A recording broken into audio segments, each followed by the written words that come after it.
46번째 고려 신분제도. 고려 사회의 특징 나왔죠? 왕실과 더불어 문벌 귀족 계층이 지배층으로서 특권을 향유하고 있다. 이렇게 나와 있죠. 문벌 귀족, 고려는 문벌 귀족 사회라 그랬죠. 그래서 문벌 귀족들이 지배층으로 특권을 향유하고 있다. 엄격한 신분 사회였다. 해서 4개 계층으로 나눠집니다. 해서 귀족 등 지배 계층이 있고요. 중류층, 양민층, 천민층에서 고려시대 사회는 4개 신분 계층으로 나눠진다. 이렇게 보십니다. 시대와 정치 상황의 변동에 따라서 계층 간 이동이 가능했다. 계층 간, 시대 상황, 정치 상황 변동에 따라서 계층 간 이동은 가능했다 이거죠. 그러나 아주 활발하진 않았겠지. 귀족에서 평민까지 몇 개의 대가족 단위로 편성되었다 해서 대가족 중심 사회에 나왔죠. 고려시대는 기본적으로 대가족 사회라고 말을 합니다. 문벌 귀족 할 때 이 벌자, 떼거지 할 때 벌자잖아요. 해서 떼거지를 이루어서 한다 그러니까 대가족이 나오겠죠. 그래서 이렇게 한번 연상을 한번 해보라는 거예요. 그래서 문벌 귀족에서 얘네들이 파벌 귀족들이 이루고 사니까 대가족 단위가 이루겠구나. 그 다음에 평민들도 귀족들 따라 했겠구나. 이 정도로 해서 그러다 보니까 대가족 중심 사회가 이루어졌겠구나. 한번 연상작용을 해보는 겁니다. 본관제와 평민도, 본관제도가 들어왔었고요. 평민도 성씨를 사용했다. 본관제도, 고려 왕건 때만 나왔었죠. 토성 분정에서 본관을 지어줬다 그러고요. 그 다음에 평민도 고려시대 때부터는 성씨를 사용했다. 중국 성씨도 사용했다. 이렇게 그냥 아시면 됩니다. 그래서 고려시대 사회의 특징에 대해서 눈으로 쭉 보시고요. 4개 계층이 있다 그랬죠. 천민 등 4개 신분에 대해서 지금부터 보겠습니다. 귀족 계층 나왔습니다. 왕족을 비롯해서 5품 이상의 고위 관료, 5품 이상 고위 관료들은 음서제도가 있었고요. 공음절의 혜택을 누리고 있었죠. 해서 왕실과 폐쇄적 홍인관계를 이룬다 그랬죠. 그래서 이 사람들이 문벌 귀족을 형성한다 그랬죠. 중류층에 대해서 볼까요? 중류층 여기 중요합니다. 중류층 5품 이상 고위 관료가 귀족계층이라고 해서 지배층을 이루었었고요. 그렇다니까 6품, 7품 이하 6품, 7품들, 기본적으로 6, 7품들, 그 다음에 6품 이하 관리들이 중류층을 이루고 있겠죠. 해서 주로 직역을 세습하고 직역의 대가로 국가에서 토지를 지급받고 있습니다. 해서 이런 사람들이 누구누구 있었죠? 향리들은 외역전 받고 있었죠. 토지제도 받잖아.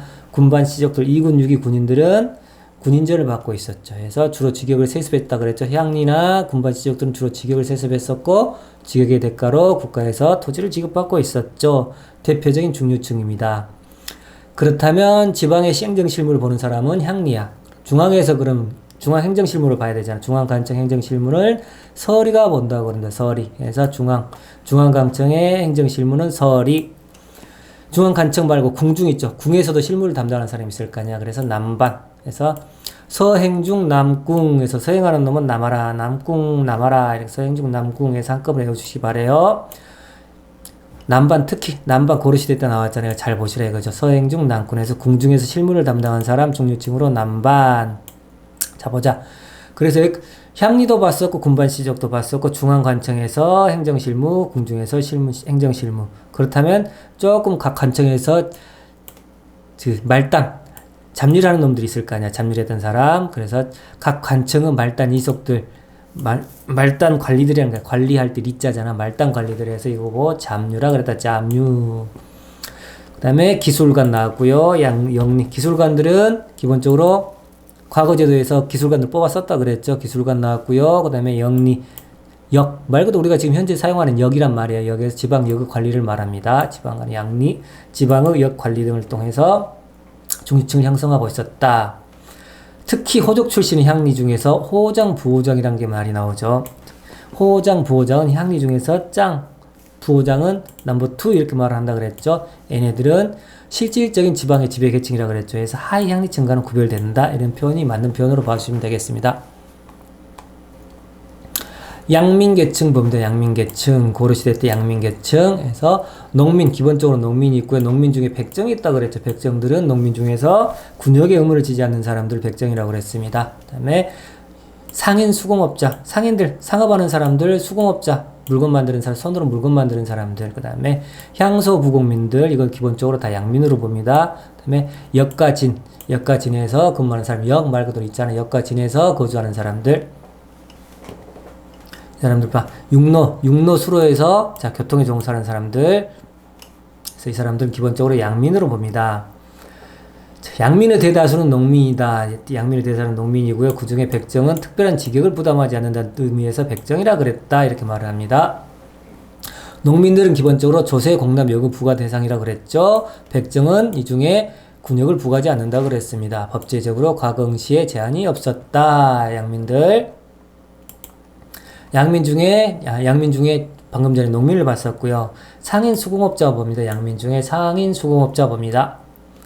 백정 농민들에 대해서 차별이 좀 있었다 보죠. 농민들이 좀 더 우세했습니다. 그 다음에 그래서 국학에 입학이 금지가 됐고요. 과거응시도 불가했습니다. 고려시대 때 상인 수공업자 이 사람들은 실질적으로 국학이나 과거응시가 불가했다.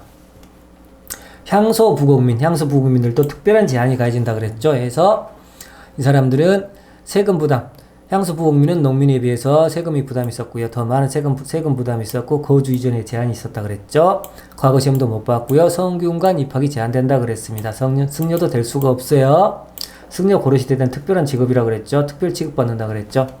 이러한 향소 부국민들은 기본적으로 공주 명학소 운한을 계기로 해서 점차 소멸된다 해서 조선 초기 때는 완전히 소멸되는 모습을 보이기도 합니다.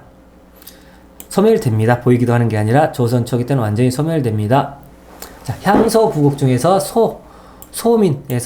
소에서는 소수공업이 발달됐다 그랬죠. 아까 전에 수공업 발달해서 소수공업 봤었습니다. 소수공업은 기본적으로 고려 시대만 존재한다. 왜? 향소부국에서 향부국은 통일신라 때 있었잖아. 그래서 소는 기본적으로 고려 시대 때 들어옵니다. 그리고 조선 시대 때 이르러서 조선 초기 때 완전히 소멸하기 때문에 소수공업은 고려 시대만 존재한다. 이렇게 표현하는 거죠. 소에서는 아까 전에 금속 제품 생산한다 그랬었고요. 상감천자, 생강재배 다 보셨었죠?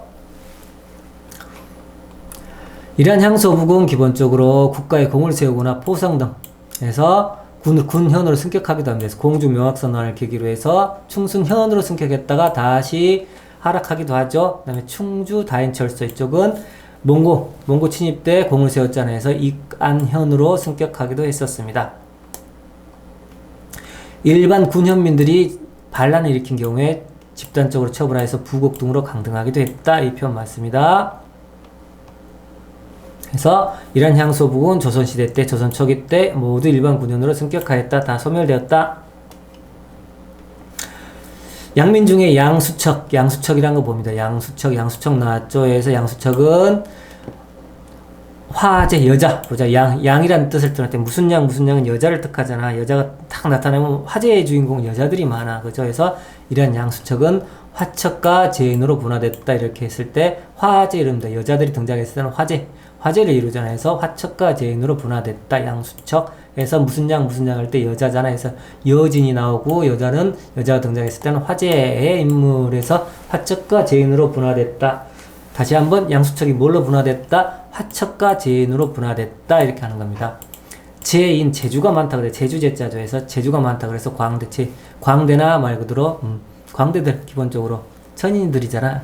예전에 천민들은 아니고 지금 기본은 양민이야. 지금 고려시대 때는. 그래서 조금 보면 이게 신양역천이라 그러거든. 그래서 신양역천이라 해서 신부는 양민인데 천안 역에 종사했다 해서 신양역천이라 그래. 그래서 화척, 제인, 기본적으로 제주가 많다. 광대 역할을 하는 사람들. 그 다음에 화척. 그럼 척자가 척살하다 이거잖아. 뭔가를 척살하는 뭘 척살하지? 화척에서 화살로 확 쏴서 짐승 잡았다고 생각하시면 될 것 같아서 도살업. 기본 한자는 달라. 한자는 다른데 그냥 우리가 말을 만들어서 척살하다잖아. 척살하는데 뭘 척살하지? 화살로 칙 짐승을 잡지 해서 화척에서 도살업 이렇게 연상하시게 되었습니다. 제인은 제주가 많다. 그래서 광대, 진척 나왔죠. 진척. 배를 지어서 앞으로 나아갈 진이잖아. 그래서 진척은 뱃사공이야. 그 다음에 기생은 아시겠죠? 화척, 제인, 진척, 기생 등은 호족에 등록되지 않고 여기에 부담도 없었다. 기본적으로 양민 취급을 받았지만은 여기에 부담도 없었다 그랬죠. 그다음에 신양역천이라고 했죠. 신분상에는 양민인데 역은 천민의 역을 가지고 있다. 천문의 일을 하고 있다. 그래서 사람들이 기피하는 업무 하는 거. 신분은 양민이면서 천역에 종사했다. 이렇게 나왔죠. 그래서 진척 아까 전에 뱃사공들 화척 화살로 척살했다 그랬죠. 도살업자, 양수척, 양수척은 아까 전에 봤죠. 재인하고 화척, 양수척이 화척과 재인으로 분화된다 그랬죠. 봉수관, 봉수에서 일하는 사람들. 천민, 고려시대 천민은 기본적으로 노비로 보시게 되겠습니다. 노비로 아시면 될 것 같아. 고려시대 천민은 노비 생산 이렇게 생각하시면 됩니다. 천민의 대다수는 노비였다 해서 성씨를 가질 수 없었고 매매 상속 증여의 대상이었다. 당연히 천민이니까 관직에 나갈 수 없고 신분 상승의 경우는 있었습니다. 아주 드물었겠죠. 노비는 일천즉천제 천자수모법 그렇습니다. 한쪽이 천민이면 천민이야. 그 다음에 천자수모법 노비의 소유는 어머니 따라간다. 이거 어머니 쪽.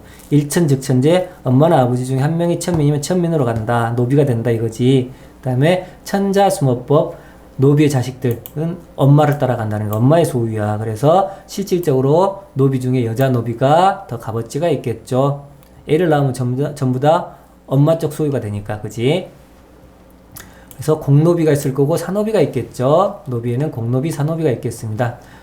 공노비는 자 이병노비, 외거노비 그렇습니다. 이병노비는 관청에 들어가서 노비 역할을 하는 건, 역을 부담하는 건 이병노비. 그 다음에 외거노비는 바깥에 있잖아요. 그래서 밖에서 살면서 관청으로 출퇴근하는 놈들. 그래서 외거노비. 그래서 공노비는 이병노비, 외거노비 이렇게 말을 합니다. 기본적으로 60세가 되면 역이 면제가 된다. 그래서 고려시대 때 역이 면제되는 거는 기본적으로 60세가 되면 대부분의 역이 면제된다 그랬죠. 근역, 요역 다 면제가 됩니다. 똑같이 여기 공노비에서 역도 똑같이 면제가 된다. 60세 해서 정노제 그렇습니다.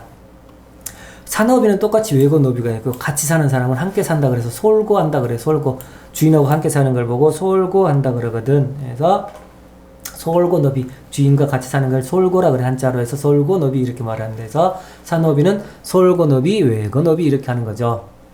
외거노비는 기본적으로 주인과 따로 삽니다. 그래서 얘도 출퇴근하는 거야. 해서 신공을 납부한다고 해서 일만 한다는 거지. 재산 소유도 가능하고 지 일 잘하면은 재산도 많이 모을 수가 있었습니다.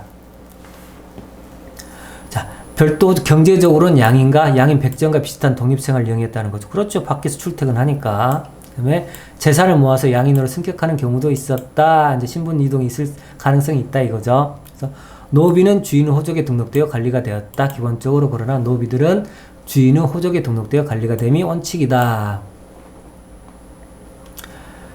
자, 평량이라는 사람이 있대. 외거노비 평량이라는 사람이 있었대요. 고려사에 나왔죠. 외거노비 평량이라는 사람이 있었는데 이 평량은 평장사 김영관의 사노비였대. 그래서 산업이 외거노비였지. 외거노비였기 때문에 부유하게 돈을 많이 만들었다는 거야. 근데 평량어천은 기본적으로 왕원지란 사람의 산업이었대. 제 와이프는 다른 사람의 산업이지. 그래서 왕원지라는 사람은 기본적으로 돈이 없었대. 그래서 평양의 집에 와서 의탁하고 있었잖아. 근데 자기 와이프가 노비니까 이거를 벗어나고 싶었겠지. 그래서 평양이 나중에 왕원지 부부를 죽이게 되는 거죠. 왕원지 부부 아들을 죽이고 스스로 주인이 없음을 다행으로 여겼다. 이런 내용이 나오면 아 고려시대 때 외거노비에 대해서 나오는 사료구다. 이렇게 연상하시라는 거지. 사회계층의 변동 나왔습니다. 조상 신분이 자손에게 그대로 세습이 원칙되면 원칙이었다. 음소제도 보셨잖아. 음소제도는 뭐죠? 자기 부모의 직분이 그대로 세습이 된다 그랬죠. 향리의 자제는 과거로 신진관료에 그 다음에 군인은 군공으로서 무반의 대열에 올라갈 수 있었다 해서 신분 상승이 할 수 있었다 이거죠. 향소 부공민은 일반적으로 군현으로 승격하기도 했었고요. 외거노비는 재산을 모아서 양민으로 상승하기도 했었다. 그래서 신분 계층의 변화가 어느 정도 일어나고 있었다 이렇게 말을 하는 거죠. 고려 후기 원관석계는 양인들이 국역을 피하기 위해서 하도 수탈이 심하니까 국역을 피하기 위해서 외거노비가 되는 현상이 일어나기도 했었다. 그냥 맞는 표현으로 봐달라는 거에서 눈으로 보시고 아 이런 표현이 나오면 맞는 표현 이렇게 보시면 되겠습니다.